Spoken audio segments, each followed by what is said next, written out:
Ahora sí que estamos grabando, buenas tardes. Bienvenidas a las personas que te están sumando. Mi nombre es Laura Sensi, estoy a cargo de la Coordinación de Comunicación y Comunidades de Metadocencia. Vamos a guiar este encuentro con Irene Bassano, que forma parte de los equipos de gobernanza, enseñanza e infraestructura de Metadocencia.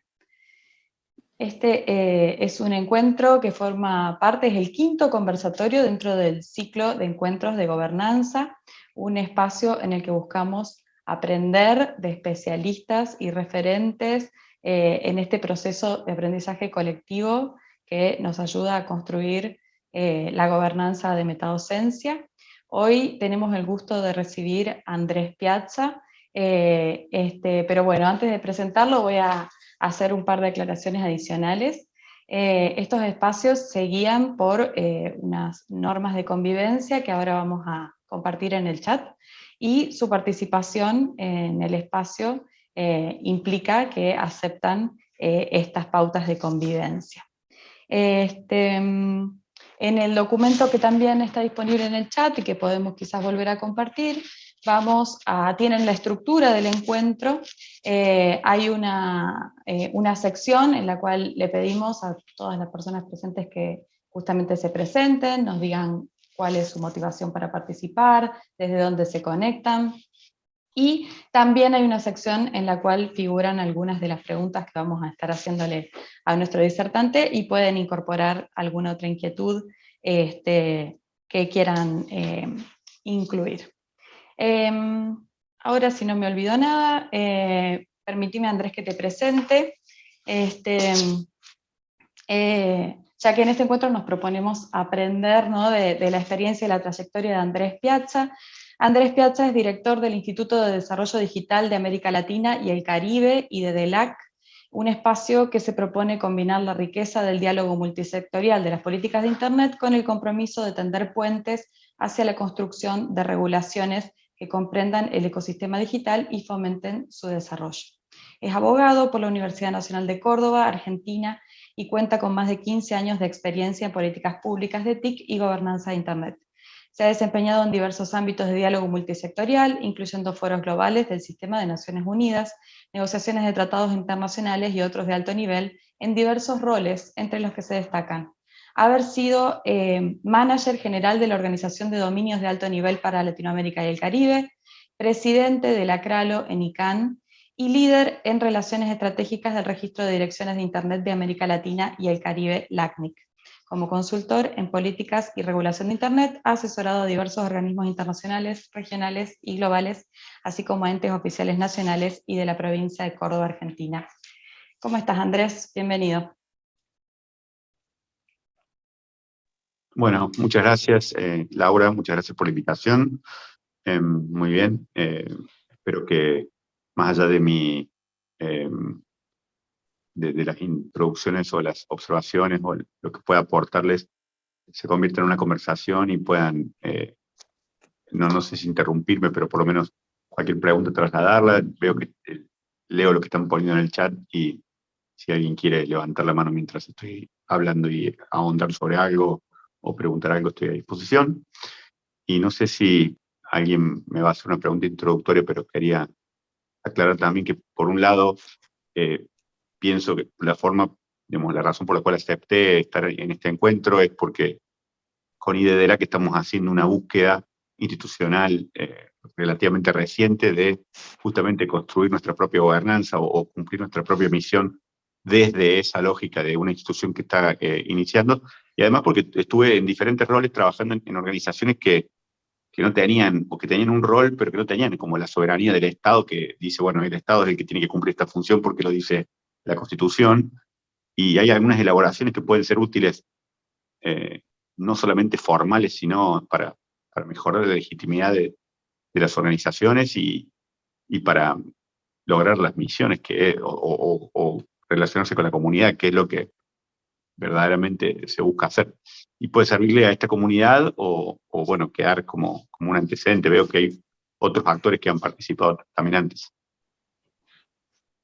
Exacto, bueno, en relación a eso, te hago la primera consulta, que es para que también vos nos comentes, ¿no? De dónde venís, desde dónde estás pensando estos temas, es cómo nace el IDDLAC y cómo se llevan adelante las iniciativas que buscan cumplimentar su propósito de lograr regulaciones y políticas públicas para la TAM.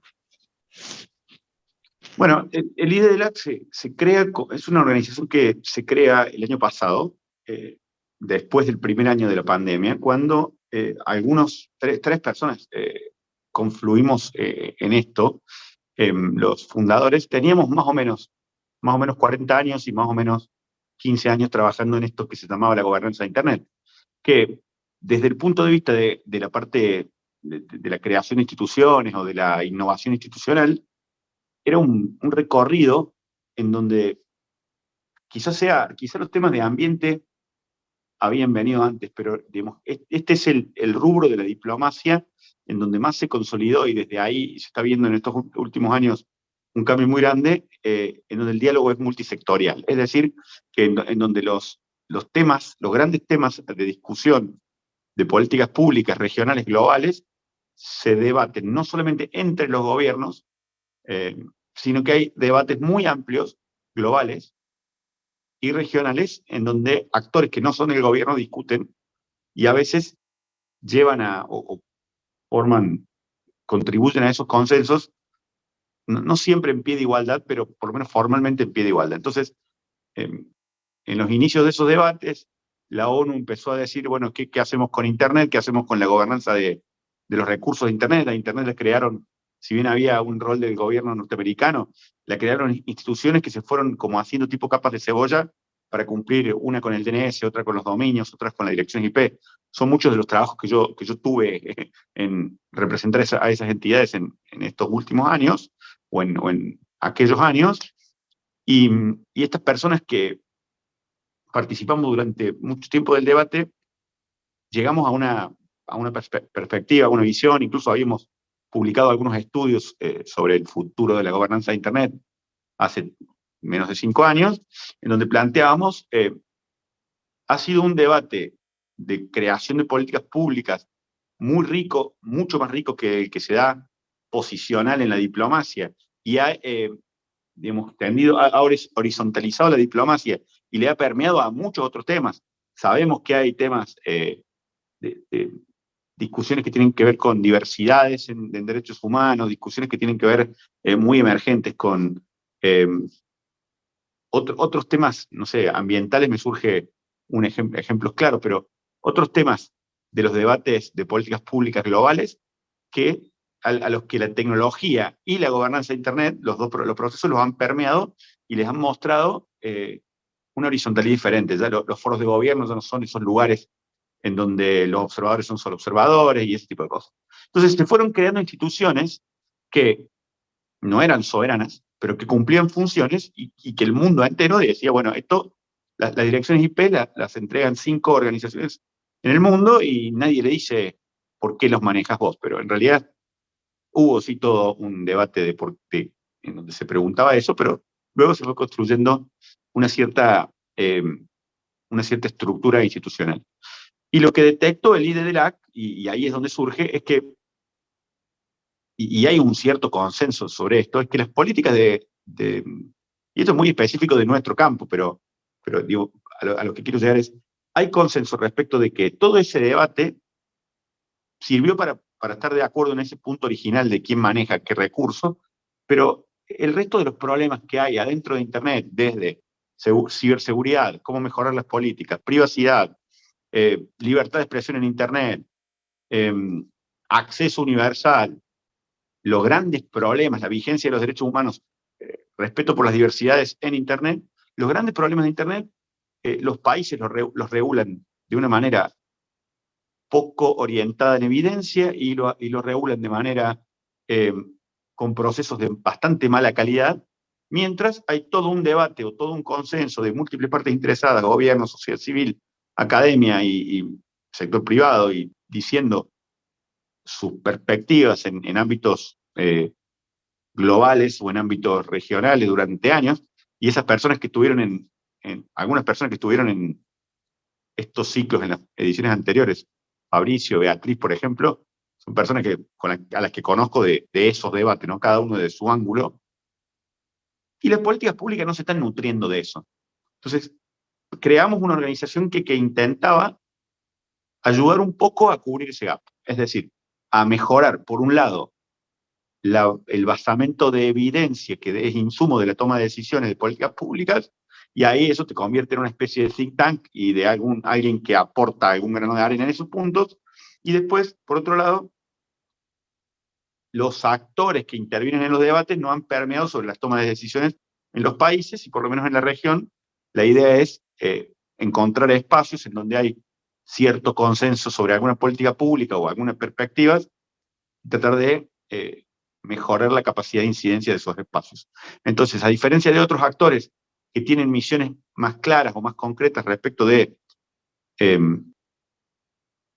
la Fundación Vía Libre, por ejemplo, un ejemplo que sé que conocen porque tienen fresco de los que han participado de ediciones anteriores, libertad, tecnología y libertad. Entonces, sabes dónde está parado en cada punto del debate y hacen una incidencia lo más fuerte que pueden en cada tema, y muchas veces estamos del mismo lado peleando por algo, ¿no?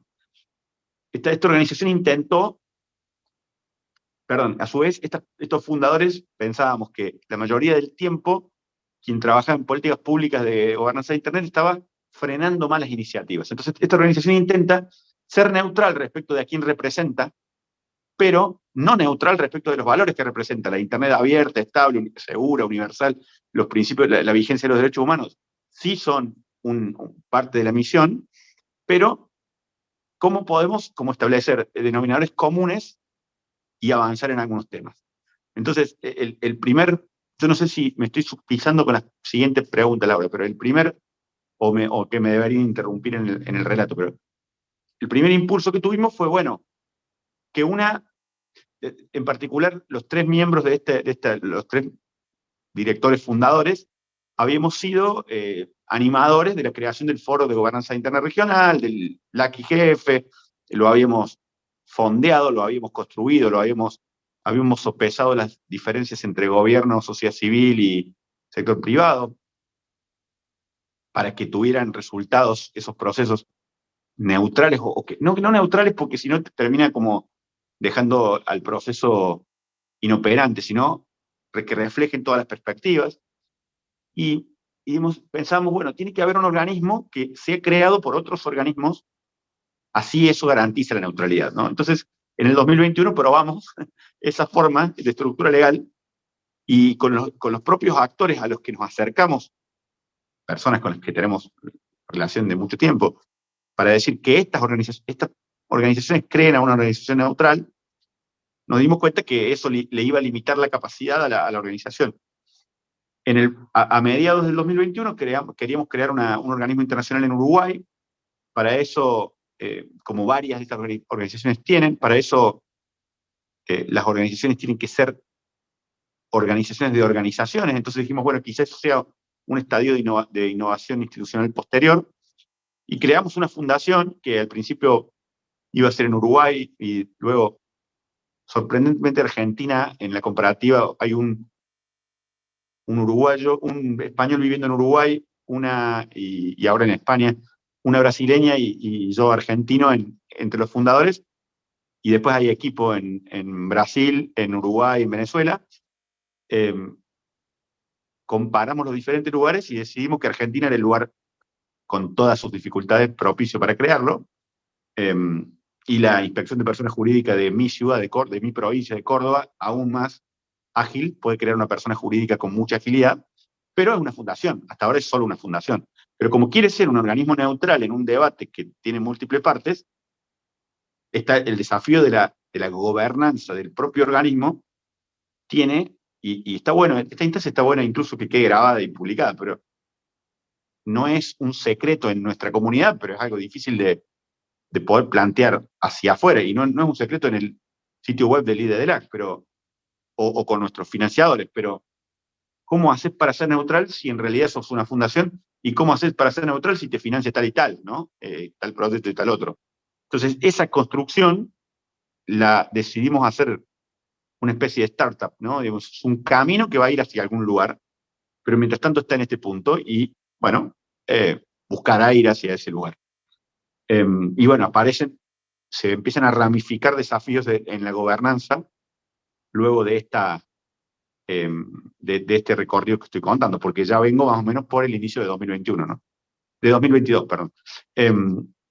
No sé si empiezo a ramificarme o alguien prefiere preguntarme, ¿no?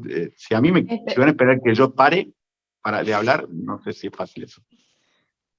Bueno, igual gracias, está súper interesante. Aprovecho para recordar, porque el documento, bueno, no permitía la edición, que en el chat Aire está compartiendo un documento en el cual pueden no solo presentarse, sino también dejar inquietudes, y también pueden hacerlas por el chat, y también pueden abrir el micrófono, o sea, la idea es que sea un conversatorio, así que si surge cualquier pregunta o comentario que quieren hacerle llegar a Andrés, que ya ven que está más que dispuesto a compartir su experiencia, es bienvenida esa participación. Andrés, bueno, yo creo que has avanzado un poco con comentar esto, qué desafíos y oportunidades se presentan, ¿no?, al trabajar en estos temas. Voy a ampliar la pregunta preguntando, bueno, ¿cómo se relacionan con los estados en relación a o sea, a participar o a querer incidir en políticas públicas? Esa es quizá la relación más difícil, porque cuando sos una ONG, al Estado lo que haces es exigirle que transparente sus procesos, que tome decisiones, o no sé, temas como en la actualidad, ¿no? En la actualidad de Argentina. Eh, Argentina está en un proceso de debate de su ley de protección de datos. Bueno, tengan en cuenta esto en el debate de la ley de protección de datos, tengan en cuenta esto otro, amplíen la diversidad de actores que participan, tengan en cuenta los derechos de las diversidades, etc. Tema de regulación de plataformas y libertad de expresión. Hay una agenda, uno le exige a los organismos del Estado y quiere participar y hace propuestas. Cuando uno se relaciona con estados a nivel regional, tratando de ser neutral, en realidad lo que hace es tratar de sumar a los estados a la conversación, y hay un doble desafío. La primera parte es cómo hacer para que los estados reciban input de una conversación, pero a su vez que puedan aportar, ¿no? Porque a lo mejor los organismos ya tienen una agenda, ya la están comunicando, y ya pueden aportarle al debate. Pero si al inicio de la gobernanza de Internet, por ejemplo, era muy difícil que en un debate donde había pie de igualdad con otros actores, los gobiernos sean vocales sobre sus agendas. Creo que ese statu quo lo rompió un poco primero los países emergentes cuando querían que la ONU haga cosas para sacarle poder a Estados Unidos, después la Unión Europea, que se volvió como el regulador de facto de Internet, pero en Latinoamérica cuesta todavía eso.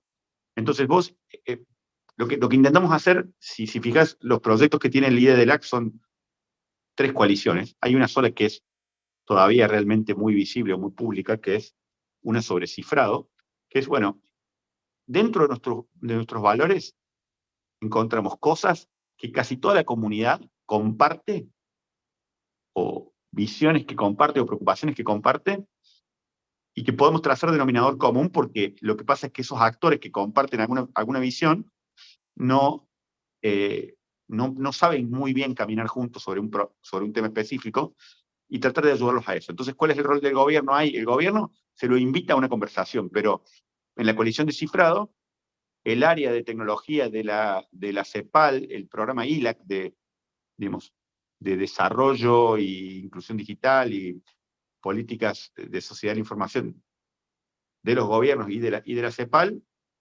que es un organismo de la ONU, es parte de esa conversación, pero no es muy activo. Entonces, a lo mejor lo que hace es crear el espacio para que los policy makers participen de un workshop o alguna cuestión de estas. Quiere decir que termina pasando que los gobiernos están viendo lo que pasa en una coalición que se conforma, toma sus decisiones y después incide sobre los propios gobiernos. Pero por lo menos transparente el proceso, porque si no, a los gobiernos solamente les llegás con la posición tomada, ¿no? Acá por lo menos los gobiernos ya van viendo cómo se va construyendo este consenso. Pero es más difícil que quieran firmar declaraciones los propios gobiernos, ¿no? O por lo menos en pie de igualdad con el resto. Pero la coalición de cifrado, que es AC-LAC, la coalición de cifrado de América Latina y Caribe, hay otras coaliciones, hay una global sobre cifrado. Digo, el tema no viene mucho al caso si estamos hablando solo de gobernanza, ¿no? Digamos, pero básicamente son muchas entidades distintas que piensan que para mejorar la seguridad y encontrar a los delincuentes en Internet, no hay que crear puertas de atrás que los gobiernos accedan a las comunicaciones privadas y cifradas de los ciudadanos, ¿no? O al menos no hay que romper el statu quo del cifrado. La mayoría de las comunicaciones son públicas y las que son cifradas, tanto las transacciones bancarias como las mensajes, llamadas de WhatsApp o de estos mensajeros, o de Zoom, tienen que permanecer así porque eso es un mecanismo de seguridad. Si hay una banda de delincuentes, hay que cooperar para encontrarlo, pero romper el cifrado tiene más problemas que desventajas. Y en esa coalición están, ya estoy viendo la pregunta de Romina, pero voy a cubrirla en un minuto.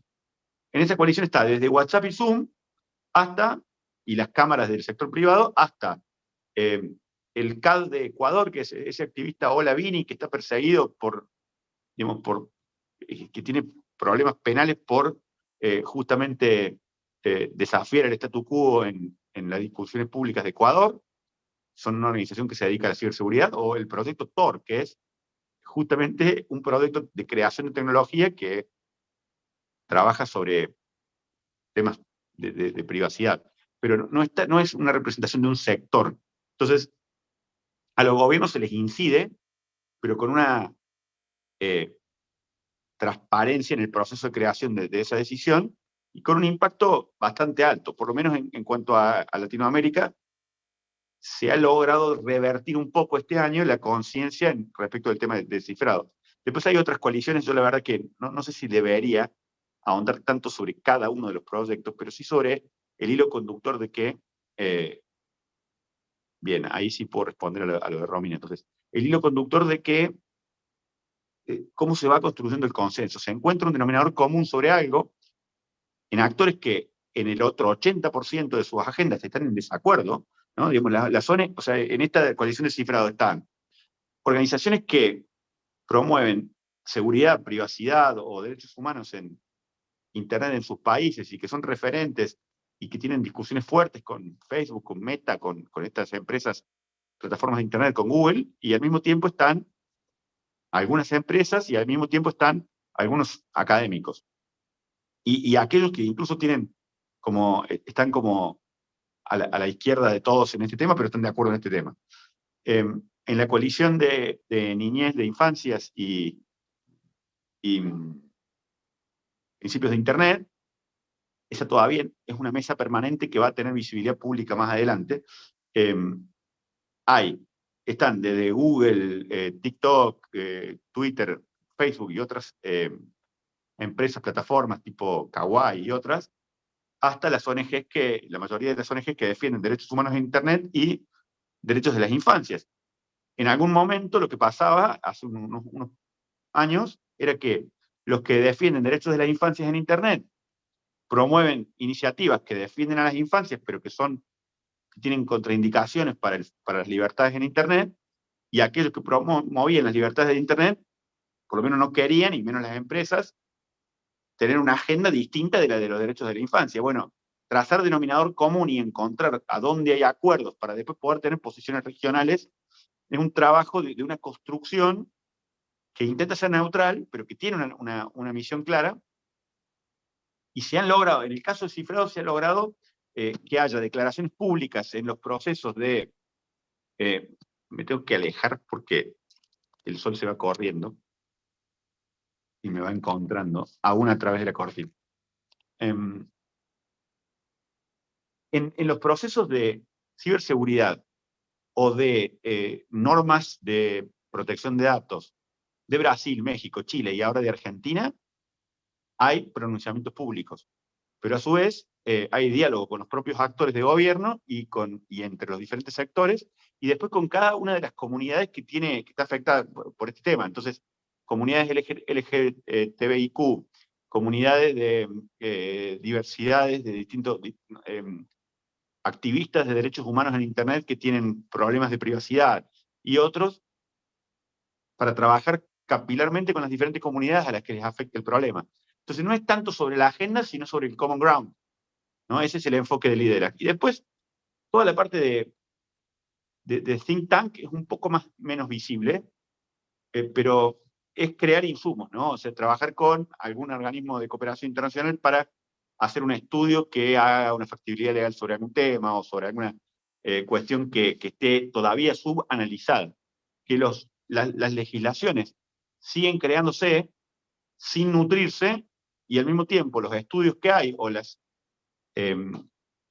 información que se pone a disposición es incidencia sectorial, y quién hace estudios que contemplen las diferentes perspectivas. Bueno, eso es algo que... ¿Y quién financia esos estudios? Bueno, esa es una segunda...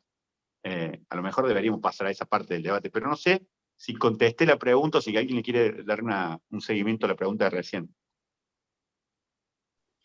No, a mí me parece que avanzaste mucho sobre el tema de la construcción de consensos hacia afuera. Me interesa ahora que hablemos también un poquito hacia adentro, ¿no? Cómo trabajan en IDDLAC, pero si querés responder la pregunta que está en el chat de Romy.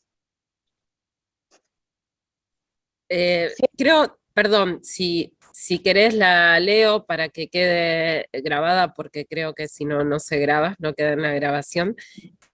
Y la pregunta estaba más que nada referida a Andrés, si en Latinoamérica esta situación que estabas comentando se replica en todos los países o hay alguno que haya avanzado particularmente en esto. De todas formas, creo que ya contestaste bastante, pero giraba en torno a eso la consulta.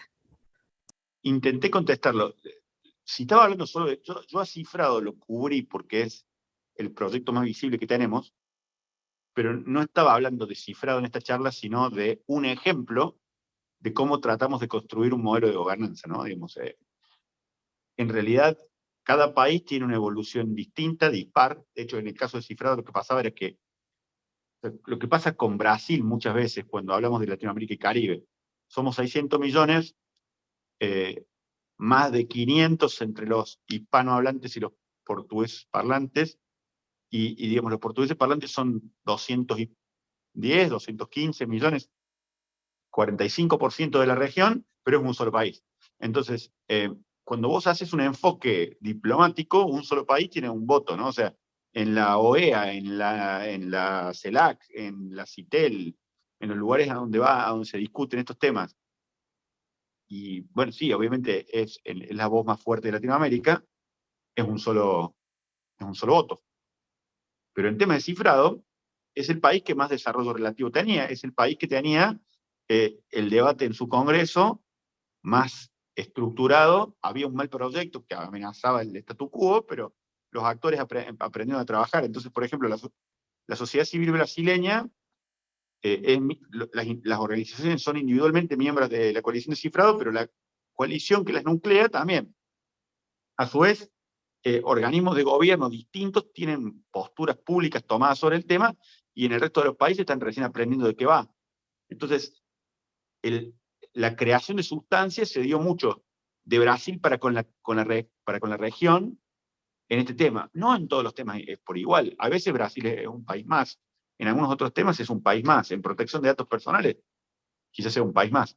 Pero en este tema de cifrado, digamos, hay un curso que da la coalición para policymakers en conjunto con la CEPAL, y lo hace a espejo de un curso que daba una organización brasileña, miembro de la coalición, el año pasado, solo para entidades públicas de Brasil. El programa de estudios es parecido al de ese. Pero después, cuando hay que incidir en la agenda de cada país, la coalición es vocal, con voceros oficialmente designados y con textos muy curados, con mucha dedicación para que haya consenso, y es vocal por igual en todos los países, y no importa en qué país estemos, o no importa en qué país esté la Secretaría Técnica, ¿no? Digamos, y en ese sentido, no sé cuán influyente sea todavía. Es una búsqueda de una innovación institucional que tiene resultados muy primigenios todavía, ¿no? Esa es la realidad. Luego, no sé si debería cubrir hacia adentro de la organización o hacia esa ramificación que hice sobre el financiamiento. No sé, Laura, ¿qué preferís? A mí me interesa por ahí que... O me voy a la respuesta Melissa. Dale, Melissa pregunta, ¿en la coalición los actores son solo del tercer sector o también es multisectorial?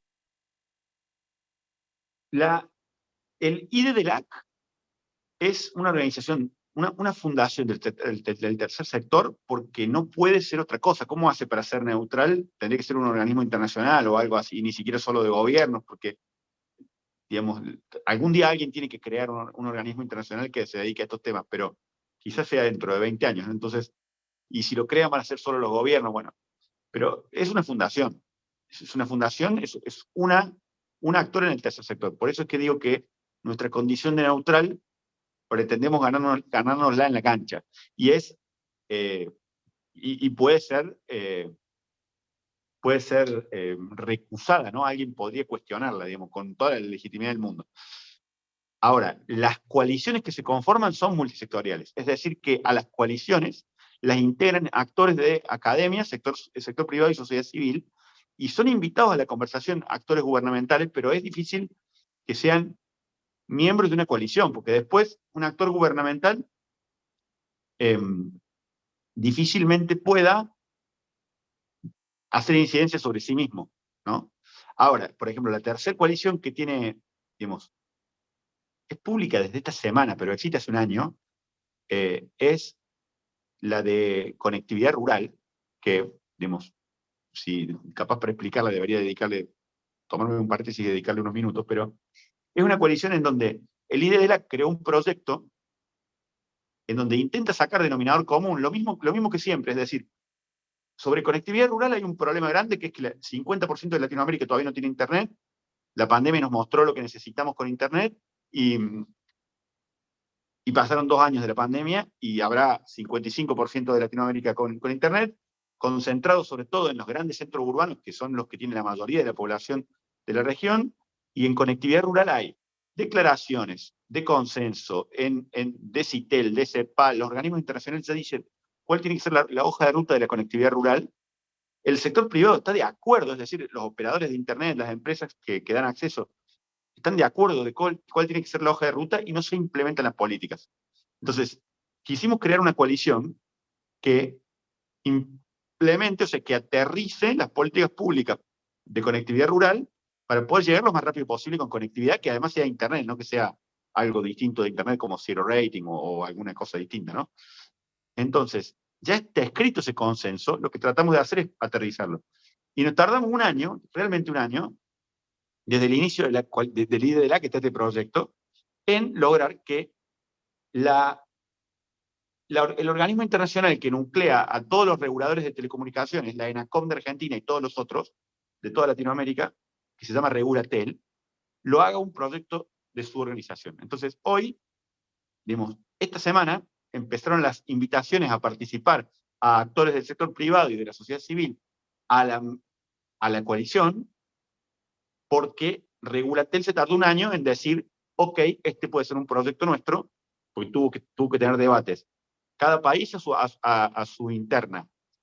La asamblea de Regulatel, el consejo de Regulatel, la asamblea que es la soberana del organismo, que se reúne una vez por año, y luego una ejecución de, bueno, trabajar sobre los documentos, firmarlos y decir, ok. Entonces, mientras tanto, ¿quién pone el fondo semilla? Bueno, lo pone la CAF. La CAF regaló un fondo semilla, todavía no lo instrumentó, y ya lleva un año de trabajo el proyecto. ¿Y el IDDLA qué hizo? Si es neutral. Bueno, es el motor. O sea, nosotros creamos un proyecto del que después dijimos, es mejor que lo lideren otros, seamos el motor del proyecto y no el creador del proyecto. Como el fondo semilla todavía no se destrabó, el IDDLA hizo inversiones de la gestión del año de proyecto como ex ante, ¿no? O sea, como fue ejecutando un proyecto que todavía no tiene financiamiento para que después lo tuviera. Y tratando de ser transparente con esa financiación. Ahí los gobiernos inciden sobre la agenda, porque son parte de la conversación, pero igual no discuten con otros, no discuten solos, sino que discuten con otros actores. Pero solo para poder tratar de aterrizar una agenda que ya tiene cierto consenso, pero que mientras tanto las políticas de cada país van por otro lado. Claro. Inés decía Eso. algo ahí. Sí, Inés, Sí, ¿querés abrir el sí, micrófono? sí, quizás pues un poquito más complejo. bajando. Esto de que todos tenemos consensos y que nos llevamos súper bien y estamos todos contentos, está buenísimo. Me parece que ahí, no sé si es, o sea, mi pregunta es, ¿qué es lo que pasa, por ejemplo, con los datos privados colectados de ciudadanos y ciudadanas que utilizan la Internet? ¿Qué se está debatiendo al respecto? Digamos, sobre todo de la propiedad de esos datos. ¿Es propiedad del que los colecta, del usuario, o del Estado, digamos, como propietario de, no sé, datos de sus ciudadanos? Y sobre todo, mi pregunta es, no sé en qué estado está el debate, tampoco esto vengo yo desde mi lugar de no sé del tema, digamos, me conecto al tema quizás desde un lugar un poco más naive. Voy a poner como ejemplo lo que pasó en Estados Unidos ahora con Facebook. Hubo un debate bastante acalorado con respecto a si Facebook sabía o no sabía lo que se hacen con los datos que colecta. Ejemplo uno es el concepto, sobre todo porque se hablaba de niñeces, por ejemplo, en la Comisión de Niñez. En Facebook se habló mucho del uso de datos y digamos, que llamamos discursos de odio. En el caso de Estados Unidos es discursos nazis, por ejemplo, eh, en el que, en el que se habló de las dos cosas, ¿no? Como para Facebook es rentable mantener este tipo de discursos porque generan más contactos y más respuestas, etcétera, etcétera, mismo para Twitter, y al mismo tiempo como la colección de ciertos tipos de datos, por ejemplo, en la salud de las adolescencias, se hablaba de generación de bullying, etcétera, etcétera, y había, digamos, se hizo como un disclosure de una persona que trabajaba en Facebook y deja su trabajo y sale con los documentos mostrando que Facebook sabía el daño que estaba haciendo con este tipo de cosas que puede regular o que no puede regular. Entonces, mi pregunta es, ¿en qué estado están este tipo de discusiones? ¿Están ese tipo de discusiones? Sí, no, se están hablando de esas cosas, se habla de gobernanza de datos, se está haciendo, no sé, como me genera todo ese tipo de intriga de tenemos que armar como este tipo de debate más horizontal, pero ¿existe este tipo de debates o no? Sobre todo porque estamos hablando mucho de los privados y de los públicos y el Estado y qué es lo que hace el Estado sobre sí mismo. No sé en qué estado está. Porque claro, digamos, me sentí como muy inocente luego de tu pregunta, porque digo, me dediqué tanto a la disquisición sobre dónde buscamos el common ground nosotros, o por qué hicimos esta organización después de 15 años de estar en el debate, digamos, de estar en ese debate que estás contando, que bueno, ya tiene ya varios años, porque desde Cambridge Analytica para acá pareció como una revelación contra la que no se puede discutir mucho, ¿no? O sea, después de eso, y desde todas las audiencias del Congreso norteamericano que mencionas.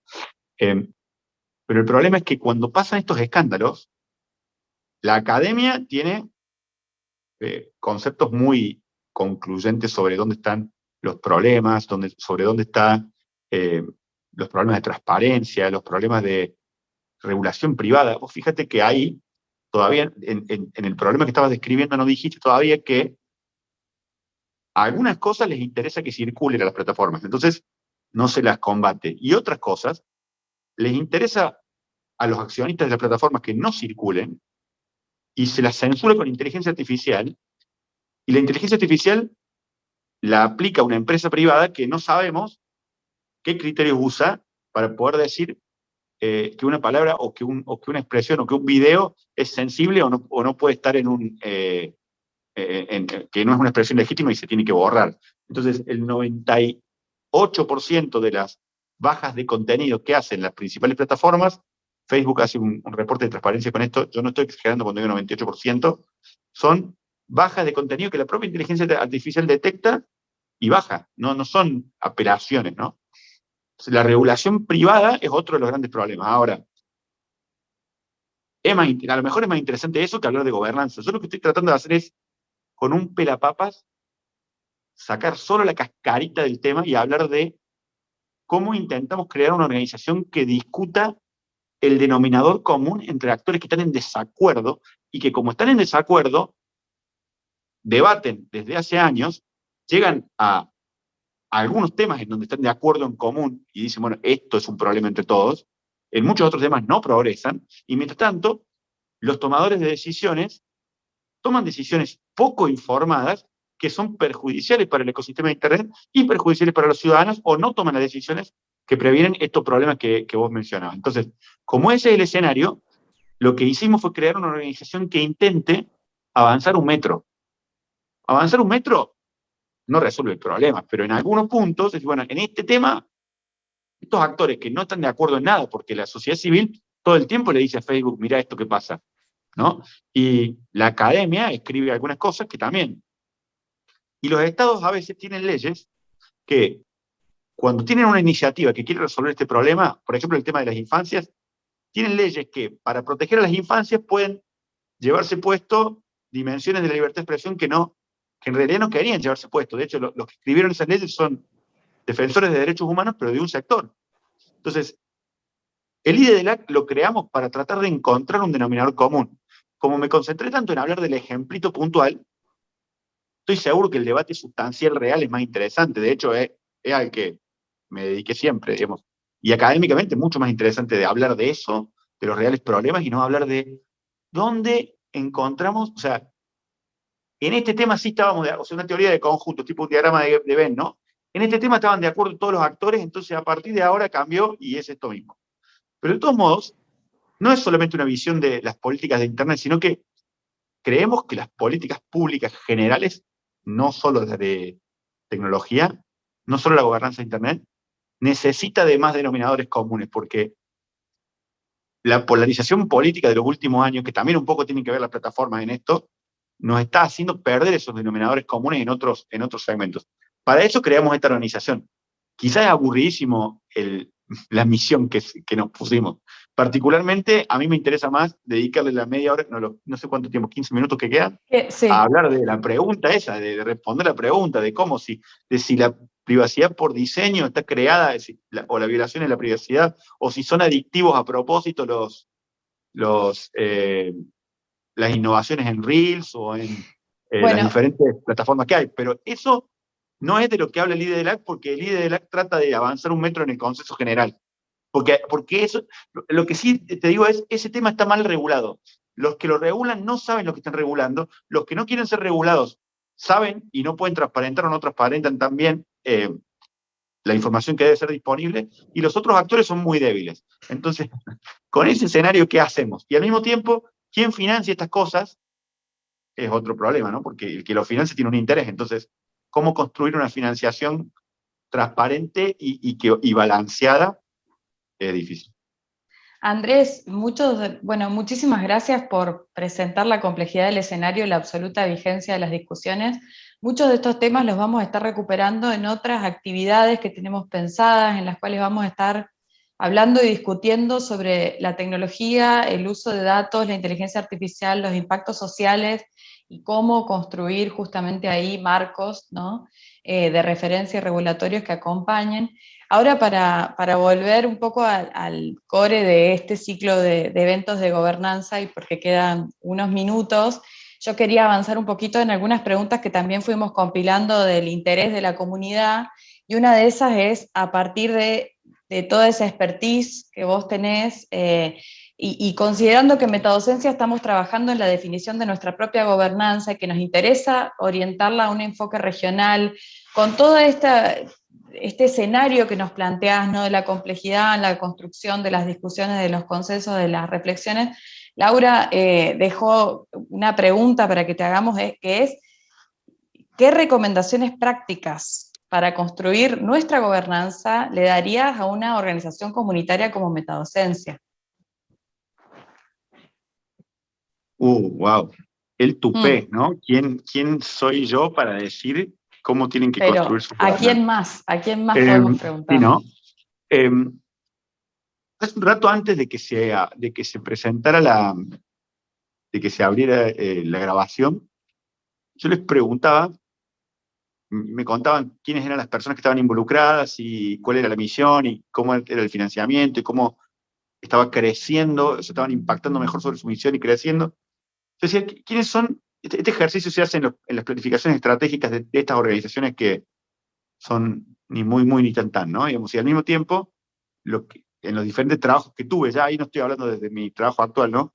Lo que fui encontrando es que en las planificaciones estratégicas, los consultores que las guían son del corporate, ¿no? Digamos, entonces, o de la sociedad civil, que tiene otros algunas cuestiones son sectoriales, entonces tiene una agenda muy basada en su misión.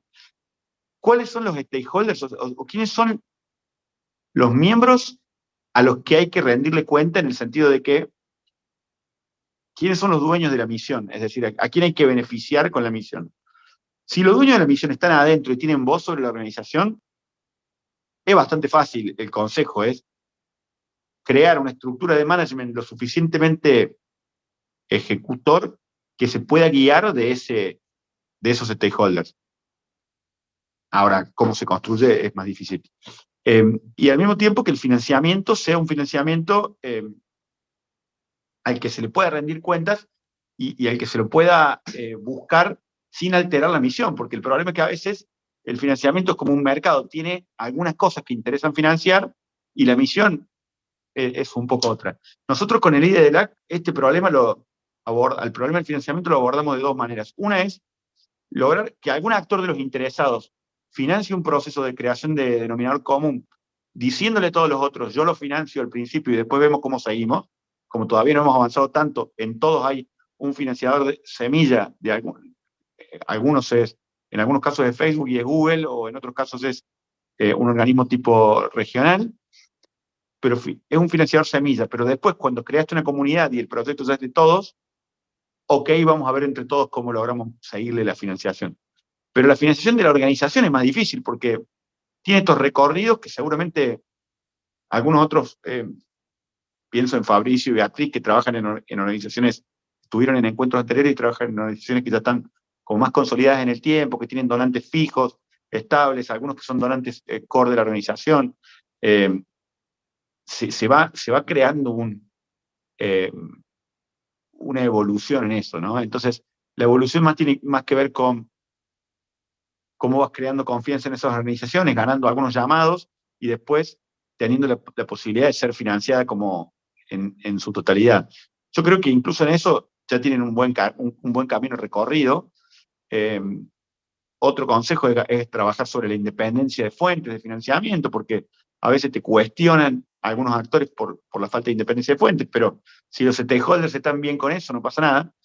Y si los stakeholders están fuera, es decir, son los educandos, o son las organizaciones educativas de todo el país, u otros actores, que el consejo sería que ellos estén contentos con el output de metadocencia, ¿no? O sea, que sean ellos los que la evalúen, ¿no? Digamos, y los que, como casi una relación de cliente que te va diciendo y te va orientando hacia dónde evolucionar.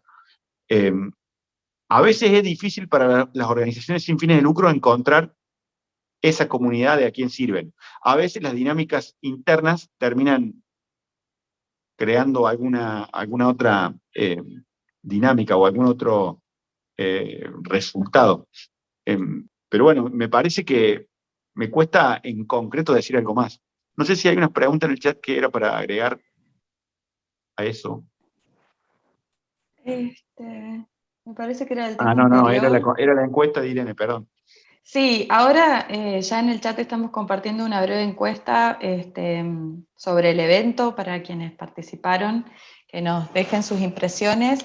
Y me gustaría, no sé, Meli, si querés abrir el micrófono y compartir la pregunta que vos nos dejaste o querés que la diga yo, que tiene que ver también con... Ahí va. Sí, claro, gracias, Laura. Bueno, yo vivo en Brasil, entonces me suena mucho a todos los debates que vine acompañando en los últimos años sobre la privacidad de datos y bueno, coaliciones por derechos digitales y todo eso. Entonces, gracias, Andrés, por compartir tu experiencia en eso. Y pensaba ahí que teniendo en cuenta que la historia de nuestro continente y como por otro lado, o sea, con dictaduras y autoritarismo y todo, y por otro lado la necesidad de tener algunas normas de gobernanza, ¿qué mecanismos se pueden usar para que una comunidad como Metadocencia no sienta que normas de gobernanza, de pautas de convivencia, que en la gringa se llaman códigos de conducta, estatutos no se sientan, no sean recibidos como imposición o autoritarismo? ¿Cómo hacer que eso sea participativo y haga sentido para esa comunidad? Súper interesante eso, ¿no? Es raro porque yo he participado de procesos de creación de estas normas con los staff, ¿no? El staff también necesita ser participativo, participar en un proceso de, por ejemplo, identificación de prioridades o de misión o de indicadores de hacia dónde avanza el plan estratégico de los próximos años, etc. Pero respecto de las reglas de una comunidad,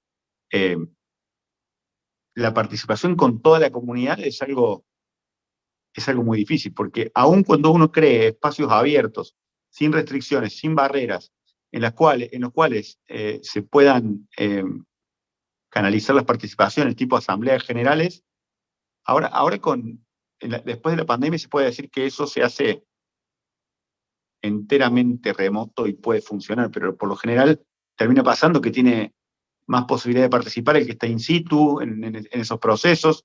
Entonces, ahora he trabajado en organizaciones que gastaban buena parte de su presupuesto en los meetings, en los 2 meetings anuales, haciendo que la comunidad se junte y pueda refrendar un rumbo que era un rumbo acelerado, ¿no? Como de un management ejecutando los proyectos y la misión de la organización, y 2 veces al año, en una semana entera, miles de personas como validando o reorientando esto. Pero te terminas convirtiendo en una organización que está como muy pausada o usando los recursos mucho en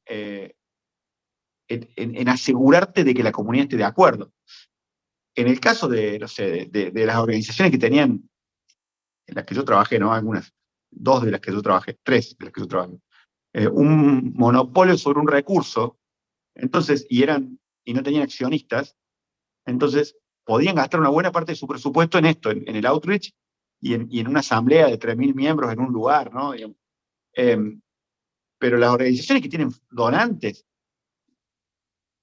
eso, Melissa, es un desafío que es difícil de calibrar, porque en realidad el dinero del donante es mejor usarlo todo para el proyecto, ¿no? Entonces, ¿cómo hacer para crear mayor participación y que haya mayor legitimidad en cómo se toman las decisiones o en a quién se representan, si en realidad, digamos, el tiempo, además de estar pensando, me parece un desafío difícil de calibrar. Yo lo que sí creo es que estas herramientas permiten, si hay una posibilidad de que todo sea público y de que los procesos, los norteamericanos tienen algo cultural que a mí por lo menos me permeó en los años de mi carrera, que es, a veces es desgastante, ¿no? Pero un proceso sobre cómo va a ser el proceso. Luego, una revisión en donde hay periodo abierto de comentarios públicos. A veces los comentarios públicos hay 1.000 miembros y son 3, ¿no? Pero se publican los 3 documentos de comentarios públicos, se reacciona a eso, se hace un dictamen, se hace una asamblea donde se dice, este comentario público se reacciona de esta manera, y quizá la comunidad que estuvo incidiendo sobre una organización fueron pocas personas de alta participación, pero todo está documentado y transparentado. Entonces, ¿quién puede cuestionar la legitimidad de ese proceso? Entonces, después, ¿qué se cuestiona? Se cuestiona cómo hacer para que más gente pueda. Se vuelve tan complejo un proceso que a lo mejor cuesta estar al día con la evolución. ¿Cómo hacer para que haya gente que le pueda dedicar tiempo? ¿No? Pero empezar a discutir sobre eso, pero me parece que es un esfuerzo interesante. Transparentar el proceso de toma de decisiones interno eleva la calidad de la participación. Organizaciones que facturan muchos millones, aún siendo sin fines de lucro, haciendo eso, por lo menos a mí como latinoamericano lo vi contraintuitivo y después me sentí de esa manera. Pero bueno, también es un problema de eficacia, ¿no? Como les decía hoy, un proyecto que tiene el IDDLAC existe hace un año y es público hace una semana, ¿no? ¿Por qué? Porque nos tardamos un año en dar la vuelta para que todos los gobiernos estuvieran on board. Y cuando le pusimos el logo de Regulatel y empezamos a comunicar, ni siquiera es que hicimos el sitio web del proyecto todavía, porque hay que sumar a los otros actores, pero cuando empezamos a comunicar con los 2 logos, parecía como si hubiéramos conquistado, y en realidad lo único que habíamos hecho era escribir un documento, ¿no? Entonces, a veces la eficacia de esta legitimidad, es un desafío muy grande. Bueno, excelente, muchas gracias. Para respetar el horario voy a recordar que está la encuesta en el chat, y si alguien quiere hacer alguna otra pregunta o comentario y se quiere quedar, y puede quedarse, y Andrés también puede, un par de minutos más podemos continuar. Yo tenía una pregunta más como de cierre, pensando en este tema del horario, pero por favor aprovechen este momento para decir si a alguien le quedó alguna inquietud, que era, y además es una pregunta que vamos haciendo en todos los encuentros, entonces es un poco un hilo conductor, que es ¿qué te hubiera gustado saber cuando empezaste a trabajar en estos temas, cuando empezaste a participar, a incidir en estos debates? ¿Qué sabes ahora? Esa no me la mandaste antes, ¿no? Em, La dejé como cerecita del postre. wow. Hay algo que es un poco trivial. Un placer, Nicolás, estoy a disposición, en alguna red nos encontraremos. En las conversaciones internacionales en donde buscas poner de acuerdo a mucha gente, se viaja mucho. Y yo creo que se va a volver a viajar mucho cuando termine, por lo menos en las que son sin fines de lucro.